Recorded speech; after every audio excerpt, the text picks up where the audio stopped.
नमस्कार मित्रांनो. आजच्या या व्हिडिओमध्ये आपण चर्चा करणार आहोत 11 डिसेंबर ज्यांची जन्मतारीख आहे त्यांचं संपूर्ण व्यक्तिमत्व, त्याचप्रमाणे येणारं संपूर्ण वर्ष हे नेमकं कशा प्रकारचं असेल या संदर्भातली चर्चा आपण या व्हिडिओमध्ये करणार आहोत. सुरुवातीला ज्यांची जन्मतारीख 11 डिसेंबरची आहे त्या सर्वांना जन्मदिनाच्या मनापासून शुभेच्छा. येणारं संपूर्ण वर्ष हे तुमच्या सर्व इच्छा आकांक्षा पूर्तीचं ठरो हीच आमची सदिच्छा. यांच्या व्यक्तिमत्वाबद्दल सांगायचं झालं तर अतिशय आकर्षक, सुंदर आणि गोंडस अशा प्रकारचं यांचं व्यक्तिमत्व असतं. सौंदर्य बालपणापासूनच यांच्यामध्ये दिसून येतं आणि त्याबरोबरच फॅशनचा सेन्स हा उत्तम प्रकारे असल्या कारणामुळे यांचा चेहरा फोटोजेनिक असतो. याचप्रमाणे चांगलं राहणं, नीटनेटकं टापटीप राहणीमान यांचं दिसून येतं. शिस्तप्रिय असतात. शब्दाला यांच्या जीवनात अत्यंत महत्त्व असतं. थोडेसे सिक्रेटिव्ह असतात. यांच्या मनातल्या गोष्टी जाणून घेणं तसं कठीण असतं. मनातल्या गोष्टी हे सहसा कोणासमोर सांगत नाहीत. आपल्या मनातल्या मनातच निर्णय घेण्याची तयारी यांची जास्त प्रमाणात दिसून येते. सहसा कोणावर विश्वासही ठेवत नाही.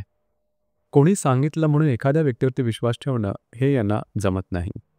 समोरच्या व्यक्तीवर विश्वास ठेवण्याचे मापदंड यांचे स्वतःचे वेगळे असतात आणि ते स्वतंत्र असतात. जोपर्यंत यांना एखाद्या व्यक्तीबद्दल, परिस्थितीबद्दल अनुभव येत नाही तोपर्यंत त्यावर विश्वास ठेवणं एकंदरीत कठीणच. दुसरी महत्त्वाची गोष्ट म्हणजे यांची आकलनशक्ती, ग्रहणशक्ती अतिशय उत्तम असते. त्यामुळे शाळा कॉलेजमधले शिक्षण अगदी सहजपणे पूर्ण करतात. याचप्रमाणे या ज्या व्यक्ती असतात या व्यक्ती एखाद्या गोष्टीचा अगदी डिटेलमध्ये, अगदी सखोलपणे विचार करणाऱ्या असतात. त्यामुळे यांचे निर्णय चुकणं थोडंसं कठीण असतं. एखाद्या गोष्टीवरती निर्णय घ्यायला थोडा वेळ लावतील, परंतु तो निर्णय एकदा घेतला की तो संपूर्णपणे पूर्ण करून दाखवतील. काम करण्याची ताकद, मेहनत, गोल ओरिएंटेशन, ईर्ष्या किंवा काम करण्याची धमक आहे, कामाचा जो ओरख आहे हा जबरदस्त आणि दांडगा असतो. याचप्रमाणे ह्या ज्या व्यक्ती असतात कधीच कोणाला घाबरत नाही. तसं पाहिलं तर या व्यक्ती भावनाशील असतात, भावुक असतात. परंतु भावनाशीलतेतून यांनी कोणावर विश्वास ठेवला तर तो विश्वास मोडला गेला तर मात्र त्या व्यक्ती समोरच्या व्यक्तीला सोडणार नाही. यांच्या स्वभावामध्ये टोकाचे स्वभाव थोडे दिसून येतात. म्हणजे एखाद्या व्यक्तीवरती विश्वास ठेवला तर त्याकरता काहीही करण्याची तयारी यांच्यामध्ये असते. म्हणजे अगदी जगाच्या विरोधात उभं राहून त्या व्यक्तीबरोबर व्यक्तीच्या खांद्याला खांदा लावून उभे राहतील.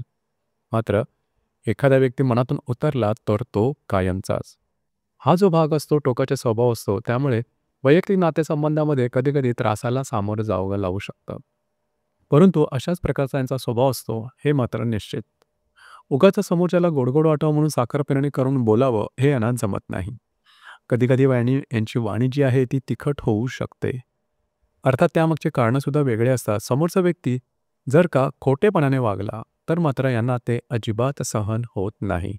मग सुरुवातीपासून ज्या ज्या घटना घडामोडी त्या सर्व तुमच्या समोर बोलून दाखवतील. मग तुमच्या पायाखाली जमीनच सरकेल की या व्यक्तीने एवढी माहिती स्वतःच्या मनात साठवून ठेवली होती. पण ते या व्यक्ती मात्र तशा असतात.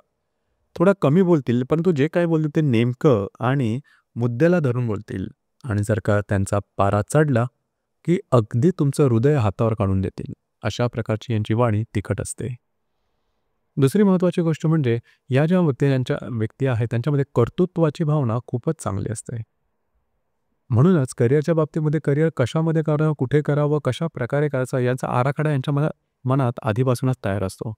आणि तो पूर्ण करण्याकरता संपूर्णपणे ते श्रम करण्याची तयारीसुद्धा यांच्यामध्ये खूप चांगली असते. त्यामुळे करिअरमध्ये सहसा असफल होत नाही. रिलेशनशिपच्या बाबतीत सांगायचं झालं तरीसुद्धा या व्यक्ती रिलेशनशिपमध्ये लवकर येतात. म्हणजे भिन्न लिंग व्यक्तीप्रती आकर्षण यांच्यामध्ये चांगलं असतं. दुसरी महत्त्वाची गोष्ट म्हणजे रिलेशनशिपच्या बाबतीमध्ये सुद्धा ही गोष्ट महत्त्वाची आहे की समोरचा व्यक्ती समजा वेगळा वागला, यांच्या अपेक्षेपेक्षा वेगळा वागला किंवा फसगत झाली किंवा खोटेपणाने वागला तर लगेचच्या लगेच रिलेशनशिप आहे त्या ठिकाणीच संपवतील. हाच भाग वैवाहिक जीवनामध्ये सुद्धा दिसून येतात. या व्यक्ती प्रचंड अलर्ट आणि दक्ष असतात. छोट्या छोट्या गोष्टीसुद्धा यांच्या नजरेतून सुटत नाही. तसं पाहिलं तर यांचा स्वभाव जर का मूळचा तुम्ही नीटपणे समजून घेतला तर यांच्याशी सख्य साधणं किंवा मैत्री करणं हे तसं सोपं आहे. परंतु तुम्ही जसे आहात तसंच जर का तुम्ही यांना सामोरे गेलात आणि जर का त्यांनी तुम्हाला स्वीकारलं तर मात्र यांच्यासारखा मित्र दुसरा कोणीच नाही. ही गोष्ट थोडी महत्त्वाची आहे. थोडेसे मानसिक त्रास यांना होतात. म्हणजे मनातल्या मनात विचार करणं, आपल्या मनातले विचार दुसऱ्याला न सांगणं, परस्पर निर्णय घेणं, या प्रकारामुळे विचारांचं दमन, भावभावनांचं दमन कित्येक वेळा केलं जातं आणि म्हणूनच थोडेसे मानसिक त्रास यांच्यामध्ये दिसून येतात. मातेचे सुख कमी मिळणं, मातेपासून लांब राहावं लागणं, मातेशी न जमणं, न पटणं, अशा प्रकारचे सुद्धा काही अनुभव यांच्या जीवनात येतात. येणारं जे संपूर्ण वर्ष आहे, त्यामध्ये एप्रिल 2025 पर्यंतच्या कालावधीमध्ये महत्त्वपूर्ण घटना, घडामोडी आर्थिक संदर्भात होतील, की ज्या शुभफलदायी असतील. जे विवाहसुख मंडळी आहेत, त्यांच्याकरता एप्रिल 2025 पर्यंतचा कालावधी अतिशय उत्तम राहील. विवाह जमणं, प्रत्यक्षात विवाह होणं, अशा प्रकारचे काही अनुभव होतील.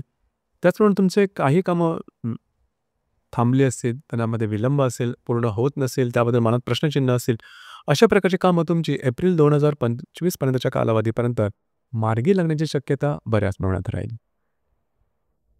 तर मित्रांनो, हे होतं 12 डिसेंबर ज्यांची जन्मतारीख आहे, 11 डिसेंबर ज्यांची जन्मतारीख आहे, त्यांचं संपूर्ण व्यक्तिमत्व आणि येणारं वर्ष कशा प्रकारचं असेल या संदर्भातली चर्चा.